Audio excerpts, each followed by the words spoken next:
Magandang buhay mga paps, welcome back sa aking munting channel, si Mang Bonsai at iba pa. So itong mga paps ay isa na namang video tungkol sa pagbobonsai. So ang subject natin ngayon mga paps ay itong aking Ficus microcarpa na inumpisahan ko last year na gawing bonsai mga paps. So ngayon ay wild na siya at bumakat na sa trunk yung wire. So kailangan ng ayusin mga paps.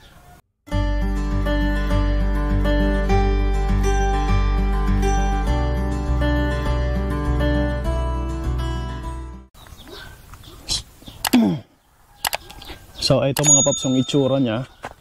Ayan. So ginawan ko na ng movement yung kanyang trunk at nakatanim nga siya dito sa terracotta pot na maliit. So ililipat ko muna yan mga paps sa mas malaking training pot kasi hindi bagay sa kanya itong laki ng ating bonsai material. At makikita nyo rin mga paps, bakat na itong wire. So tara mga paps at kunin ko muna yan para maisaayos na. So ito na nga mga paps at nakuha ko na. Ayan, sobrang wild na mga paps at aayusin ko nga. At kung mapapansin nyo ay maliit rin itong pot na nalalagyan ko. So ngayon ay ililipat ko siya sa mas malaking training pot.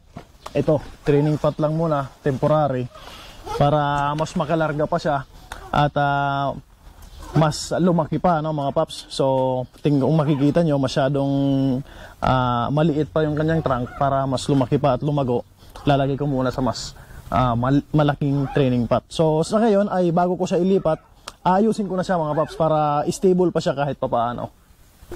So ayan po mga paps, ang unang gagawin ko ay tatanggalin ko muna itong mga wire na dati kasi nakabaon na siya masyado para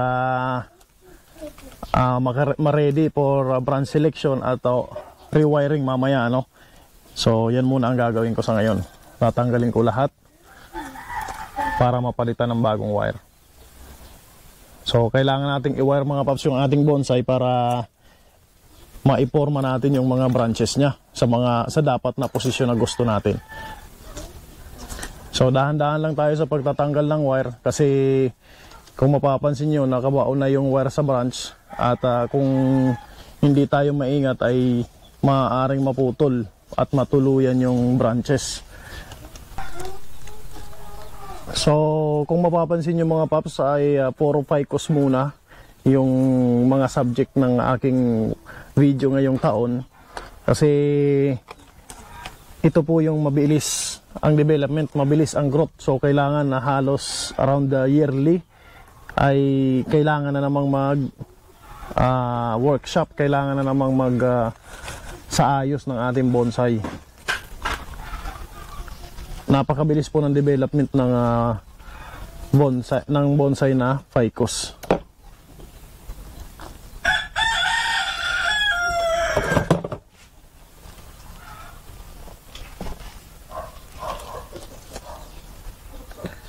So ayan ang itsura niya mga paps. Kung napapansin nyo po napapansin nyo yan, mga scars na yan. Yan yung scar ng wire, ng aluminum wire. Kaya kailangan na talagang tanggalin dahil masyado nang malalim. So ngayon mga paps ay ang next step ay pruning. So masyado nang malalaki. So kailangan ko nang putulan itong mga branches. Lahat po puputulan muna. Tulad yan, ito ay malapit nang pumarehas dito sa main trunk itong branch na to. So puputulan ko muna dyan.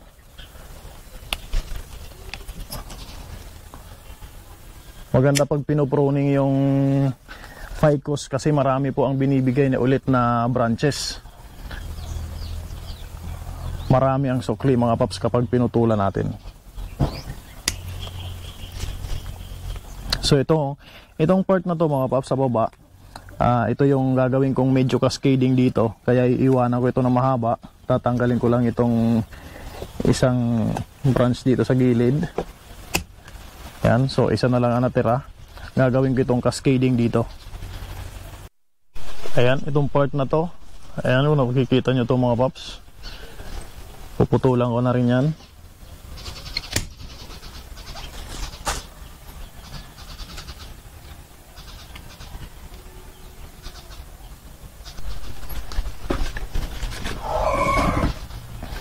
Itong part na to mga paps, hindi ko muna puputulan. Susubukan kong i-wire mamaya kung kaya pang i-bend para umiksi siya. Sa tingin ko mga paps ay kailangan na palang putulan, ano? Hindi ko na i-wire. Ayan. Ito, ganun din. Puputulan ko muna rito. Ito mga paps, ganun din ang gagawin ko. Puputulan ko na dito.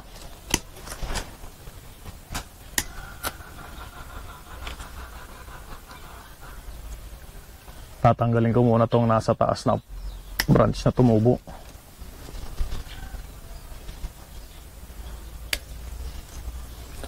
So, kung mapapansin nyo ito mga paps, ito yung main trunk line. Itong part na yan. Ito pataas, tapos ito yung main trunk line. Binend ko na siya dyan para siya na ang maging branch dyan, tapos ito na yung gagawin kong pinaka leader niya para sa apex.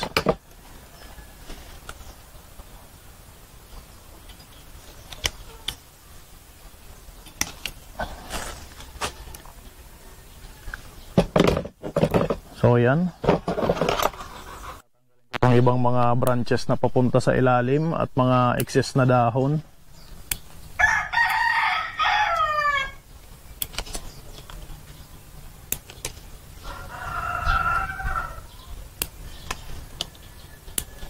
Ganon din itong mga branches na nasa ibabaw at nasa loob ng corbs.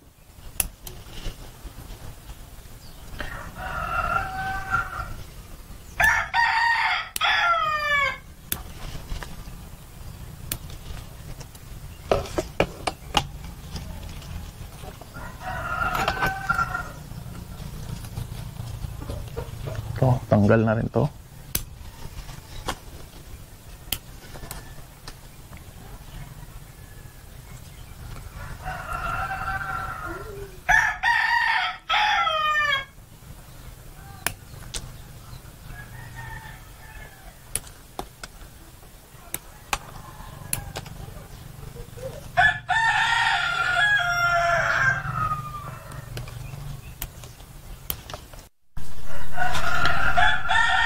So ayan mga paps, ayan na ang itsura niya ngayon. Ngayon ay pupunta na ako doon sa wiring. So ito, tulad ng sabi ko ay gagawin ko siyang cascading dito na part. So i-wire ko ito.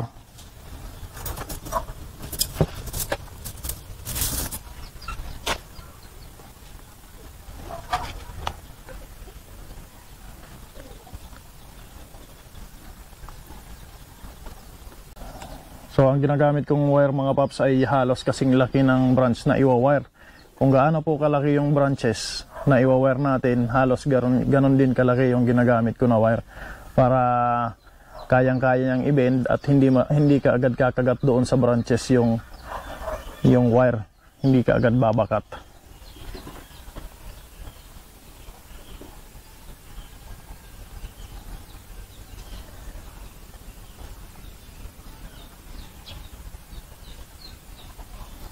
Kagandahan din dito mga paps, sa Ficus ay napaka-flexible. Kaya mabibend talaga ng mas maayos at maganda yung branches.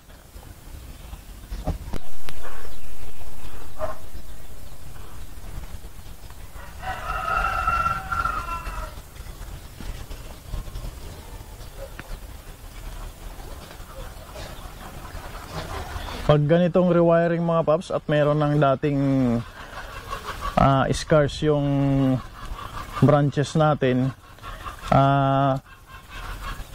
iwasan na lang natin na daanan ulit yung scar para mag-heal naman siya. Sa ibang part naman o kaya baliktarin natin yung direction ng ating wire para maiwasan yung dating scar ng branches para mag-heal na siya mga paps.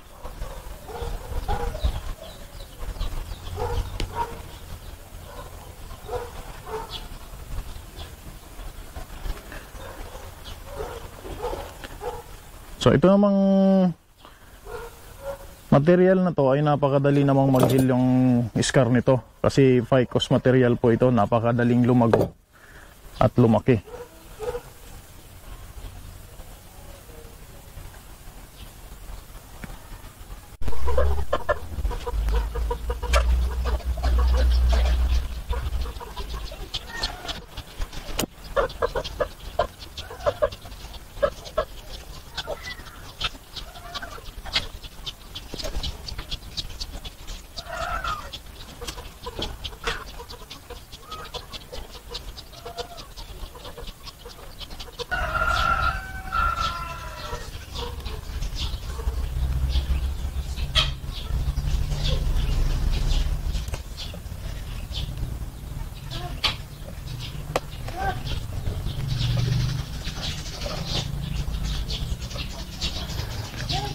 ayan mga paps, last na nga ito na iwa-wire na branch.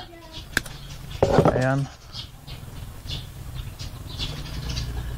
Na i-reposition ko na rin yung mga branches.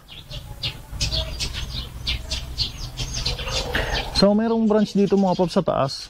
Ito yung dating sinasabi ko na dating apex niya. Medyo hindi ako nakagandahan sa kanyang position kasi mayroon na rin dito parang nagiging redundant na mga paps yung branches. So tatanggalin ko na yan totally. Ayan. So ayan na po ang itsura niya. Pakita muna natin ang buo. So ito na mga paps yung end result after ng wiring. So ayan, so distributed po yung kanyang branches. Lahat ng sides po, may back, may front, at may sides. Tapos kompleto na yung mga primary branches. Lahat po yan primary branches muna. So ngayon ang sunod na gagawin ko na ay repotting na. So tara mga paps at punta tayo sa repotting. Draining pot. Ito po ay mayroong mga butas para sa drainage. So meron po ako ritong mga coconut husk para pantakip muna dito temporarily sa mga butas niya, no, mga paps, sa mga drainage para hindi matapon yung ating river sand. Kasi ang gamit ko na medium ay river sand. Ito po yung medium na gamit ko. Ito po ay mixture ng pumice. Kung makikita nyo po yung mga puti na yan, sana napapansin dyan sa camera. Kung nakikita nyo yung mga puti na yan, mga pumice yan, river sand, tapos may konting vermicast. So yan muna ang soil medium ngayon. So lalagyan ko muna ng konting soil para matakpan yung drainage, yung pangtakip doon sa drainage. So yan, next ay i-uproot ko muna mga paps yung bonsai. So ito yung ating bonsai.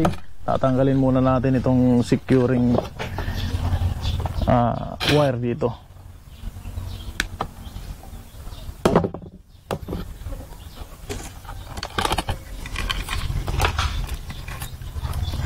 Yan.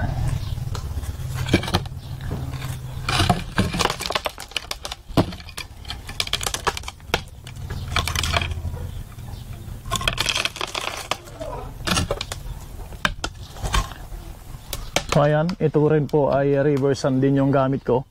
So tatanggalin ko muna din yan, yung previous soil para mapalitan na ng bago. Anyway, dahil parehas din namang river sand at malaki na rin yung ating training pot, dito ko na rin mismo tatanggalin para makapagbawas po tayo ng roots.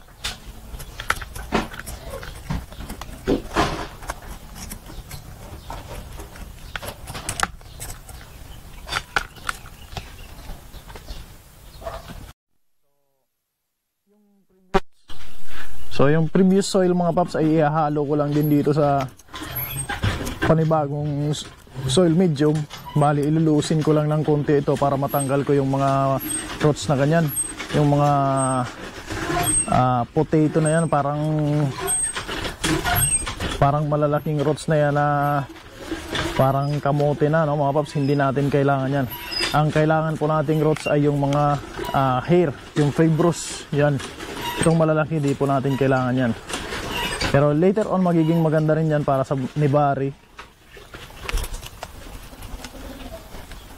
So, hindi ko na po tatanggalin lahat. Nang hindi siya masyadong ma-stress, puputulin ko lang yung malalaking roots.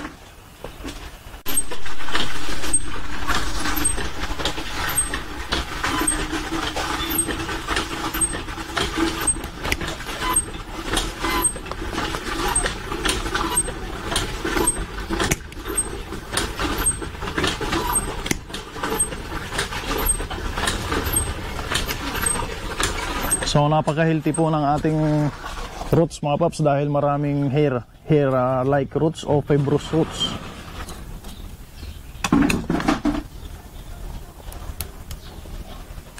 O yan, pwede na. So itatanim ko na ng ganyan. So hindi ko masyadong isi-center mga paps doon sa pot kasi medyo paslanting yung forma nitong ating bonsai. So para maging pangit naman kung isi-center ko yung trunk niya tapos nandun siya sa gilid. So yan, ganyan lang ang pagkakatanim. So ayan mga paps, nilagyan ko nga pala ulit ng securing wire dito kasi itatanim ko siya ng mas mababaw mga paps. So kailangan ng securing wire para hindi siya magalaw-galaw dyan sa kanyang pot.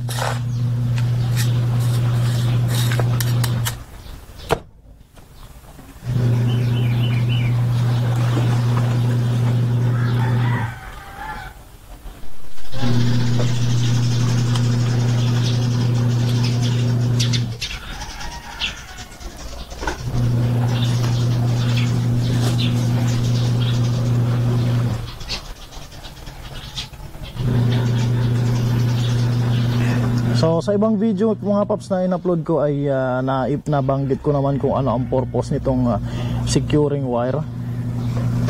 So ayan, para hindi po magalaw yung ating material ng mga external forces.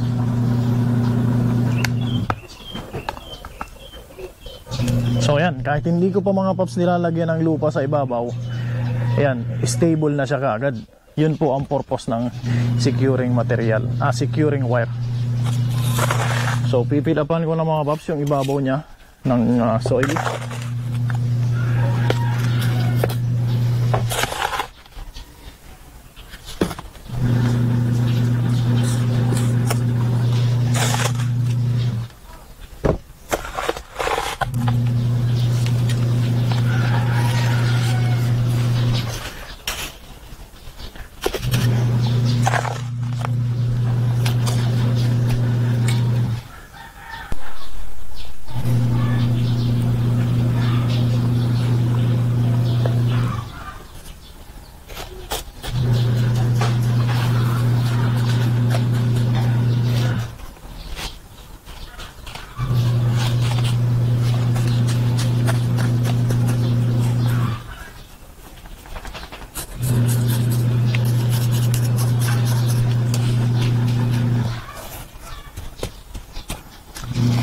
So ayan mga paps, tapos na po itong ating repotting.